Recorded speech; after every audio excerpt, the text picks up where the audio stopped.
नमस्कार साथियों, आइए सुनते हैं कृष्ण कल्पित जी की कुछ कविताएं। पहली कविता का शीर्षक है डूब मरो।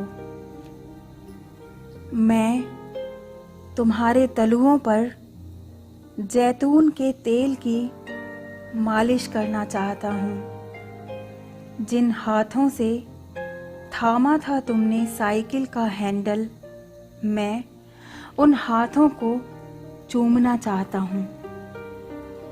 गुरुग्राम से दरभंगा तक अपने घायल पिता को कैरियर पर बिठाकर ले जाने वाली स्वर्ण परी, मैं तुम्हारी जय जयकार करना चाहता हूँ।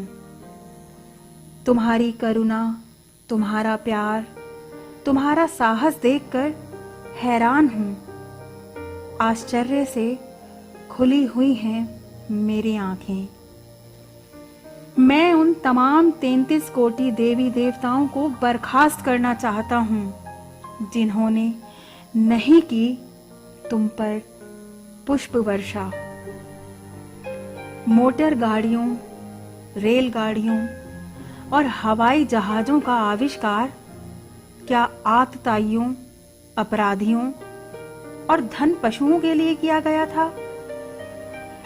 इस महामारी में तुमने अपने चपल पांवों से 1200 किलोमीटर तक भारतीय सड़कों पर 7 दिनों तक जो महाकाव्य लिखा है, वह पर्याप्त है इस देश के महाकवियों को शर्मिंदा करने के लिए।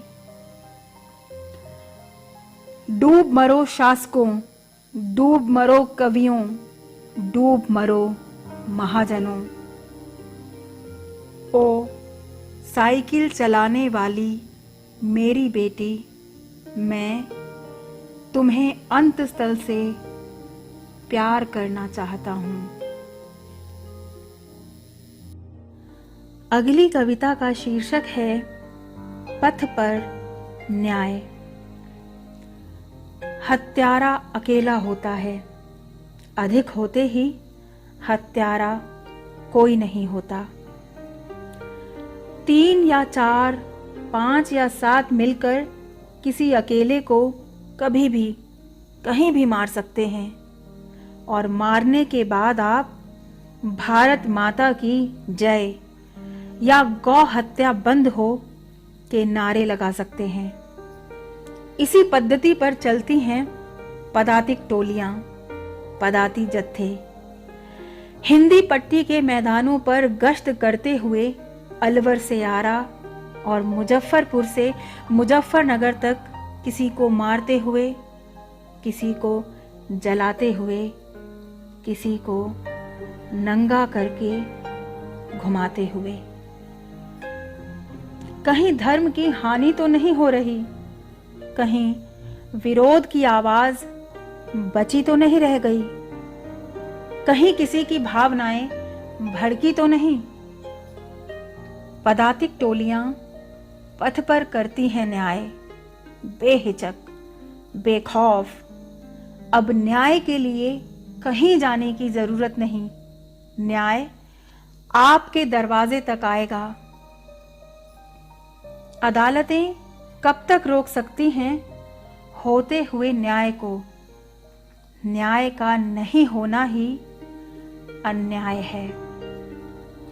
न्यायालयों के पास न्याय के अलावा अभी अन्य जरूरी और महत्वपूर्ण मसले हैं और अदालतें अपने ही बोझ से दबी हुई हैं।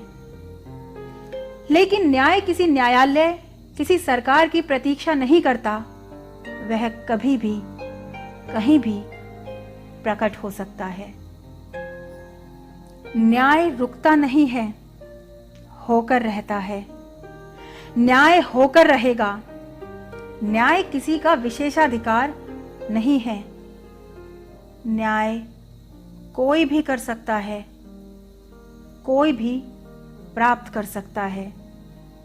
इसके लिए खुद माननीय न्यायमूर्ति होने की कोई जरूरत नहीं।